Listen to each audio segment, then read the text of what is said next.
And we're back at home, but not in the studio, like we never left. Welcome to the Confessions of a Not So Dangerous Mind podcast. I'd like to thank you all for spending some of your early Sunday evening here with me in New York. But once again, we're going to skip past all that promotional jazz and get right to the guts of the episode.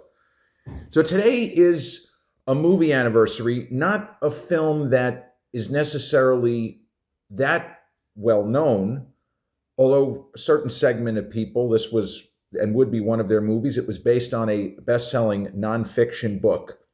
And it's the kind of movie where I feel like it works differently if you watched it, for example, when it first came out, which was 2007 versus now, and you kind of compare what's your takeaway, what's your ultimate takeaway? Is this film tragic, or is this film on some level triumphant? Is it a combination of both? Is it neither? This is a movie that will evolve as you evolve. And it's the kind of film that I feel like people who have seen it should revisit it, let's say, every 5 years, assuming that you're able to do so. The movie is Sean Penn's searing, and I don't use that word lightly, adaptation of Jon Krakauer's best-selling nonfiction book, Into the Wild.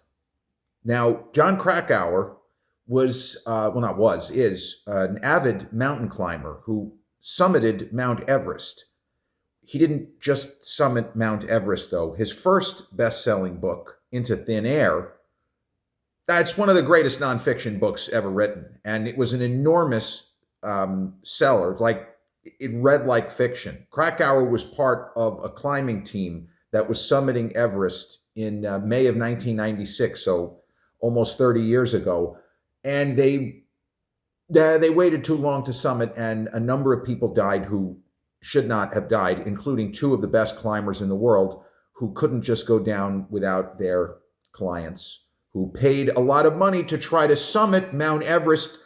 Think about that. Put that through the mental meat grinder. That is not like, what the fuck? But yes, that's exactly what it was. In 1996, you would pay a couple of $100,000 for an elite climber to somehow figure out a way to get a normal person to be able to climb to the top of Mount Everest. This all really happened. So Into the Wild is a different kind of gut-wrenching, yet somehow strangely uplifting true story of a young man named Christopher McCandless, who, as they used to say, came from good stock. His parents were high achievers. He himself was a high achiever, an academic superstar, a great athlete. But at a certain point in the early, it was the late 80s, he decided he didn't want to continue with his life on its current path. And he just basically, he went off on his own. The title of the book, the title of the movie is literal. And McCandless is played in the movie by Emile Hirsch, another in a line of actors and actresses of the phrase that I often use. It looked like Emile Hirsch was going to be a bigger star than he ended up becoming. I thought the movie The Girl Next Door, I thought he was fantastic with Timothy Olyphant, just awesome. And I know he did, what was it, Speed Racer? But he made a movie in '02 or '03 with Kevin Kline called The Emperor's Club, where I thought he gave a great performance playing a character who you think is the lead, but he's such a heel. I don't know that you could actually consider him the lead. But a very interesting movie, The Emperor's Club. Kevin Kline, one of those cheat code actors, the man never missed. He was always interesting to look at, and the very expressive face as a former theater actor. But Emile Hirsch in Into the Wild is phenomenal. And in a different year, he might have gotten a Best Actor nomination. In this year, the year of 2007, I think that was the year of the Coen brothers, No Country for Old Men, and I believe There Will Be Blood was also 2007. And there were some other, big movies from that year. Into the Wild ended up getting 2 Oscar nominations, one for Hal Holbrook for Best Supporting Actor. He plays a kind of an elderly gentleman who young Christopher McCandless becomes friends with. And it was also nominated for Best Film Editing. And it's the kind of project that it isn't surprising that Sean Penn wanted to do it and took such a liking to it. And, for people under 35, it's difficult to explain Sean Penn to them because this is a guy who, even people who didn't like him because he's kind of a controversial and polarizing figure, and not just because he was married to Madonna back in the day. But Sean Penn is in a very short list of most talented actors who ever lived. This is something that almost nobody disputes. That of the generation of actors, if we'll start with someone like a Matthew Modine and a Robert Downey Jr. and Nicolas Cage, people from that era, let's say early 60s to like 1967 or so, there are those that will say, no, Sean Penn he's the guy. That's the guy. And yeah, he won Oscar for Mystic River, Clint's movie in 2003. And he won another Oscar for, I think, what did he win? I think he won another Oscar. No, he won for Milk. What am I talking about? The Harvey Milk film. But Sean Penn is also a fine filmmaker. And I know he did two other movies, but wait, he did The Pledge. I'm pretty sure he directed The Pledge with Jack Nicholson. But he also did another film with Jack called Crossing Guard, which was, man, pretty brutal stuff. But Sean Penn, matinee idol looking guy, very distinctive actor, worked with many of the big filmmakers, Terrence Malick with The Thin Red Line, Oliver Stone with U-Turn, just a tremendous actor, but somebody who, take this for what it is, has always had a social conscience. And he made films that were supposed to challenge audiences, sometimes enrage audiences, because some of the movies I just mentioned are deliberately provocative to make the audience not only think, but sometimes just get angry and maybe actively detest certain characters. But I assume that there was something in the story of Christopher McCandless that Sean Penn really related to and responded to. And you see that there are certain people in the movie business, certain really big stars, major players within their chosen field or branch of movies, that at a certain point in time, they just don't want to work anymore. You want to do something else. You want to carve a different path for yourself. And the restlessness of Christopher McCandless, I believe, is what Sean Penn connected with and responded to. And Emile Hirsch gets that across without an overabundance of dialogue. This is somebody who I don't believe had a death wish. And Emile Hirsch plays him at various points with joy, with a certain effervescence of spirit. He's a character. But then there are those moments where you start to say and you think to yourself, bro, you can just turn around and go home. No judgment here. You don't get bonus points if you freeze to death in Alaska. It doesn't. You're not doing that. You're not gaining anything with the universe if you end up dying or killing yourself inadvertently because you didn't know that a certain plant was poisonous or a certain fish could kill you if you didn't cook it to a certain temperature. Or think about how many different ways one can die in the wild, in Alaska, whether it's the Alaskan wilderness or whether it's Yukon territory, the guy who thought that he was buddies with the Kodiak bears, like Bart the Bear from the movie The Edge. He thought they were his buddies, and it turned out that one of those bears ate him and his fiancée. What an asshole. Well, Christopher McCandless didn't do anything like that. But this is the sort of film because it does not have a conventional hero-villain 3-act structure. There are a lot of shots of nature. There are a lot of shots of what Alaska looks like, certain different points of Alaska. And I just mentioned The Edge. This is also filmed in Alaska. And in that movie, you get the sense of just how much surface area we're talking about. And I understand The Edge is an action movie, even though it's written by David Mamet. And the Charles drinking game in The Edge. You count the number of times Alec Baldwin says the word Charles in that film. He says it over 200 times. Charles. There's the supercut on YouTube. But in that movie, You have a moment where there's a crash landing of a plane, and three of our heroes manage to seemingly survive. Sorry for my cat. They survive a plane crash, and it doesn't seem as if they're that far. They weren't in the air that long. Maybe it'll be a little bit of a walk back to, wherever they're supposed to be in Alaska, but it's a time where not everybody has a cell phone, and I wouldn't exactly expect there to be a 5G network in the Alaskan wilderness. So even if you had a 2025 era iPhone whatever, you might be in for a bit of a walk, as Alec Baldwin points out. So there is a lot of surface area to cover. And the real Christopher McCandless just started walking, and he just kept going.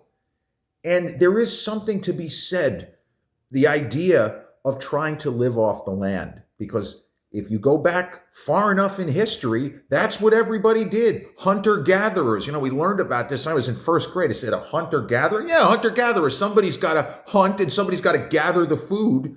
Somebody's got to do something. You're not just going to, the village of the nice, happy people 3,000 years ago, it wasn't just, there wasn't KFC on every street corner. So this film encourages us to put ourselves in the position of Christopher McCandless. And I, as somebody who I had my share of familial strife, maybe not in the way of Christopher McCandless, who feels that both of his parents, his father is like a NASA engineer and a genius, but his parents were so toxic. They were so toxic to one another that by extension, he was wounded. He was permanently damaged, or at least his perception is that they fucked him up.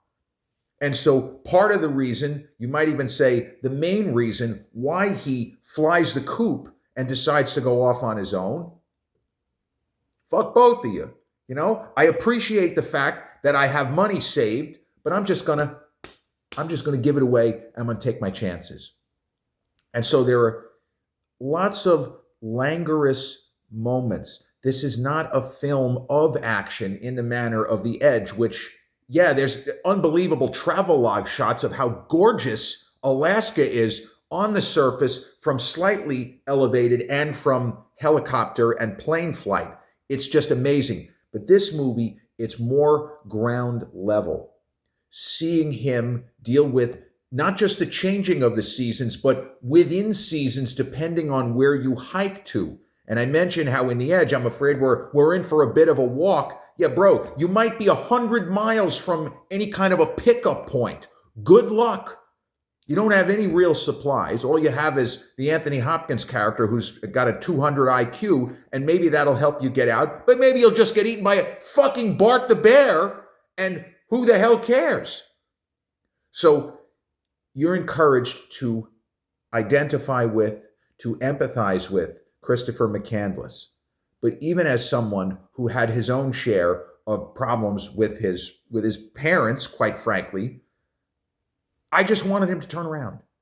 I didn't want to have any more adventures. As I said, no thank you. I'm all set here. I'm going to go back to civilization, and I'm going to be thankful that as much as my parents drove me fucking crazy, they weren't toxic, right? He's convinced that they were, but maybe they were. Maybe that was just his perception. They still tried to provide him with a good life and to set him up for academic achievement. Like, I understand the Generation X process as a mid-range Gen Xer. The idea always is to try to minimize things which other people would consider important. This is bullshit. This doesn't matter. This is all meaningless. Well, Christopher McCandless, that's his starting position. And I myself had stretches of real estate in my life where that was the default setting. Fuck this, fuck that. None of this makes any difference. Now, if you're talking about, am I ever going to need to use trigonometry? Spoiler alert, I have never had to use trigonometry in my regular life. I have never had to roll out my knowledge of the Pythagorean theorem. No. But I didn't learn how to balance a checkbook in school, and I can balance a checkbook. So there you go. You pick things up along the way. And Christopher McCandless ends up being very adaptable as somebody who was living a certain kind of life which he rebelled against. He's tough. And he changes his name. I don't think he officially changes his name. He doesn't identify as Christopher McCandless. He's Alexander Supertramp. Great name. And that's really what the real Christopher McCandless, he went by Alexander Supertramp. Part of that was so that nobody would find him. He just wanted to be by himself. And there is also an idea that people with extremely high IQs and people who have certain obsessions, that those obsessions can drive them insane. And I don't think McCandless was insane, but there were things that he did, there were actions he took where you say to yourself, not a good idea. There's very little percentage that this is going to turn out well. And before I forget, this movie is streaming. It's free if you happen to get MGM Plus. I know there's certain like bundles and whatnot, but it's free on MGM Plus, and you can kind of poke around and find if there's another streamer like Pluto or Tubi where maybe you have a deal with a couple of commercials instead of just being able to watch a movie without commercials. But so when this film was released, it was not a big box office hit, but it wasn't intended to be. I don't think, even though it looks like a very expensive film, I don't think it cost a ton of money to produce. William Hurt plays the father, but at that point in his career, he was about to start playing General Ross. He started work on Iron Man not long after his work in this film. But I don't think he wouldn't have made that much money, and neither would Hal Holbrook. So this was a prestige picture because it was based on the best-selling novel, and Krakauer, in the literary world, very, very well respected because of the success of Into Thin Air. And the reality that Krakauer even survived the events of Into Thin Air. Oh, and I forgot to mention, Hollywood tried to turn Into Thin Air into a movie for a decade, 2 decades almost. And they could never get it together until the movie Everest about 10 years ago with Jake Gyllenhaal in the lead. But that's not an adaptation of Krakauer's book. Hollywood wanted to. They did a TV movie with Christopher McDonald. It's just okay. Shooter McGavin, the same guy from Happy Gilmore. It's okay, and it's not great. Christopher McDonald basically plays Jon Krakauer. It's very weird casting. But Krakauer, they turned that Into Thin Air into Everest. And I mean, the Everest movie, it got good reviews. It was a box office hit. It grossed about 3.5 times, I think, its production cost. But it didn't really follow Krakauer's book. But the fact that Krakauer survived the events on Mount Everest, it added to the sort of allure and the kind of drama and mystery of him as a person. Not just a writer, but a guy who lived it. Because you can write a book, and someone else could have written the book that became Into Thin Air if it just relied on accounts of people who survived. And for reference, the Everest movie, Josh Brolin plays a guy named Beck Weathers, who basically died on the mountain. He was dead. He was frozen solid and dead, and somehow resurrected, woke up, and made it back. Like, that's impossible, but that's basically what happened. There were miracles, and then there were just horrible tragedies on that mountain. But the way that Krakauer told Christopher McCandless' story in a book, he had a lot of interviews with people who met him in Alaska and, knew him by inference, and then obviously family members. It's a really well done movie, and you can see that the kind of care that Sean Penn took. There are many shots in the film that almost look like impressionist paintings. This was not an accident. Sean Penn was not just interested in telling a story. So where I was going with that is that Into the Wild did get really good reviews. It's well into the 80s on Rotten Tomatoes. And there was some Oscar buzz for Emile Hirsch, but it didn't really, there really wasn't any traction. I mean, Daniel Day-Lewis, There Will Be Blood. And that wasn't going to be his year anyway. No Country for Old Men being such a big movie. I mean, that won Best Picture that year. It's kind of difficult to get inside someone's head and to you really try to understand why people do what they do. But I feel like this movie, we can sort of take issue and we can disagree with Christopher McCandless and the fact that he wants to just keep going. And I don't think he really has a destination. And you could say that's part of the problem. I think to him, the journey is everything. And I mean, there's a version of his life, I guess, where he does reach a point of enlightenment where he feels like he can return home. That I can reconnect with my parents, hope they're okay, whatever. But sometimes we don't last long enough for the rapprochement. And from another perspective, this is why it's important to tell the people that you love them, because we are not guaranteed any extra time. Things go wrong, and and then someone else is left holding the bag, or someone else is left in ruins. Now, in a weird way, Into the Wild reminds me a little of, believe it or not, Thelma and Louise.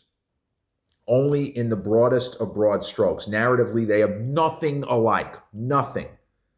But Thelma and Louise is a movie which has been interpreted in a lot of different ways, and that's a film that's now 34 years old, which is crazy. Thelma and Louise came out the same time as Terminator 2. It came out 6 months after Clarice. Hello, Clarice. Silence of the Lambs. Not even 6 months, more like 4 months.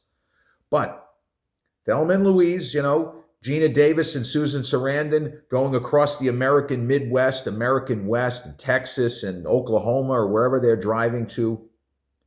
And that's a movie where the characters shouldn't be in the bad situation they put themselves in. It still shouldn't have gotten as bad as it got. But there are people who have read that movie, they have watched it multiple times, and they will say, well, what do you think about the ultimate takeaway of Thelma and Louise? In one camp, there are people who say, it's tragic. It's tragic. And then in the other camp, there are people who say, it's triumphant. Depending on how you look at Christopher McCandless and what he was trying to do and what he wanted out of life at that point. Is this story a tragedy?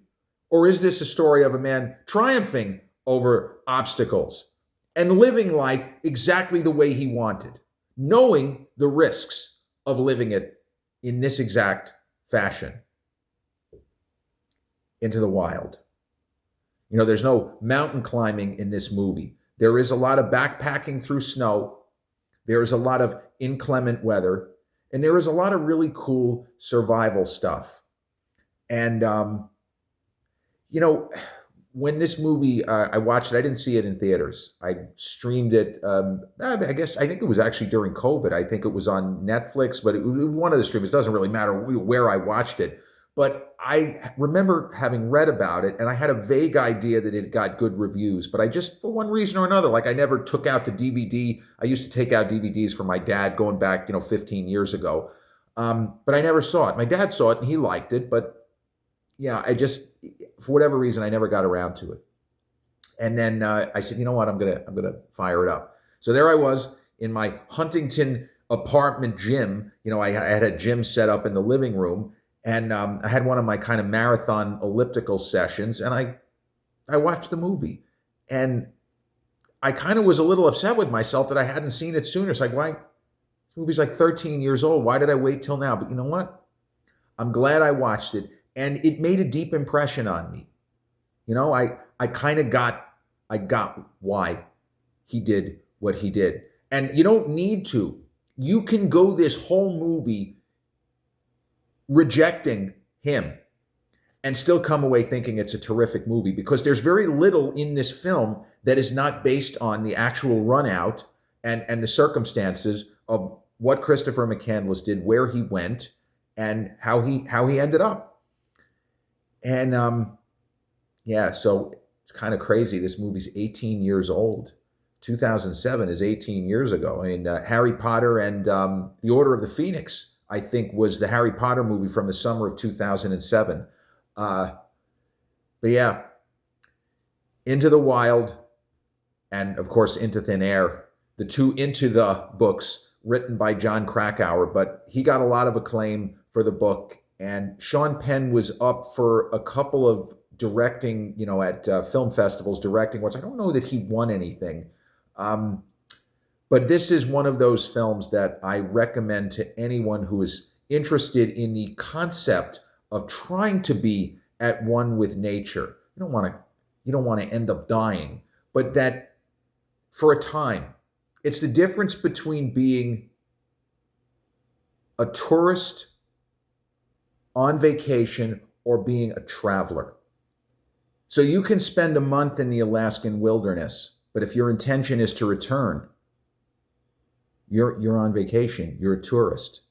If your intent is that there's no expiration date to this, you're just a traveler.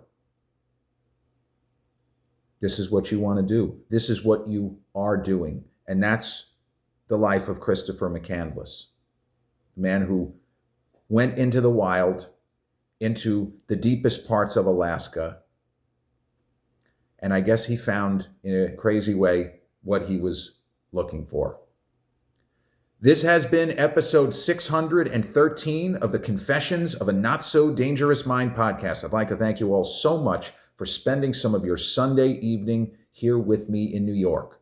If you check out this episode on the YouTube channel, haven't done so already, please click like, subscribe, comment, share, turn on those notifications. Or if you catch this episode on the audio platforms such as Podbean, Spotify, iTunes, or the others in which we're hosted, same general rule applies. Click like, subscribe, share, and turn on those notifications. I'll be back with a new episode real soon. Till then,